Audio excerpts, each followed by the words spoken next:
It's time to choose the headlines based on strange happenings, inconvenient truths, and odd tales. Here's John with another edition of Choose the News. That's right, guys. It is the news segment that gives the power to the people. If you don't know how it works, it goes like this.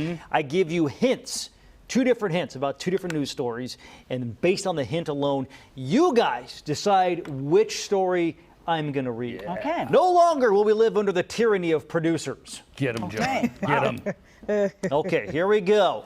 Round number 1, your choices are, you should be ashamed, or you're trying to kill Australia. Normally it's Australia trying to kill us. This is true. Yeah. I'm fascinated by that. So I'm going to pick you're going to try to kill Australia. You're trying to kill Australia. All right, guys. Well, an Australian woman is in trouble after getting busted trying to smuggle some very dangerous stuff into the country.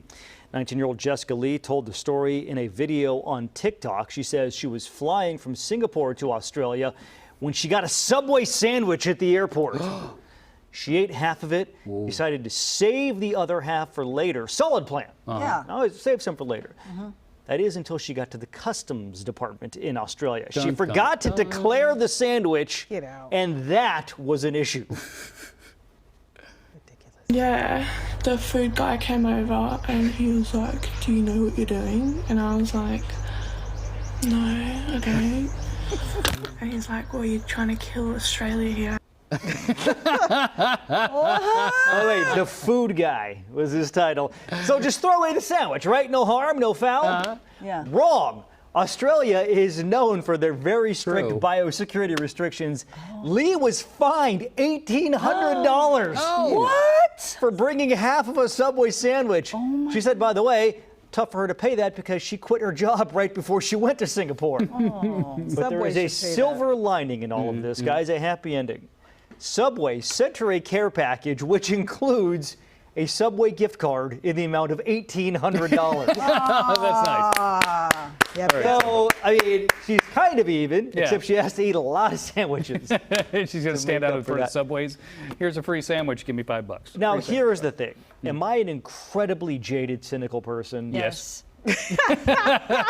Is it possible this was all just orchestrated by Subway? No. No. She seemed really, Yeah. perturbed. You know what? And by the could she have been more of a disaffected teenager? And I'm like, no. John is so cynical. The food guy comes over. Food guy. Yeah, John's so cynical. Just get to the next story. And he said, you're trying to kill Australia. Okay, second round. Your choices are, it's to die for, or fake it till you make it. Ooh, fake it till you make it. Fake it till you make it. Guys, authorities in India say they have busted an illegal sports betting operation. Now, the issue is not that sports betting is illegal or that the games were being fixed. The issue is the entire league was fake. They say, quote, masterminds in Russia created a fake version of India's hugely popular professional cricket league. They allegedly hired farmers and out-of-work men to play in staged cricket matches that were then streamed back in Russia where people would bet on them. But the games were fake. The umpires and players all told exactly what to do. Every play was orchestrated. They had professional camera operators who mostly shot tight shots, so you couldn't tell if this was in the middle of a field. I would argue, I can tell that's the middle of a field right there. Also, though, they had a graphics package that made it look like it was a real broadcast of a game. They even added fake crowd noise and hired a guy who sounded like a popular Indian cricket announcer to call the games.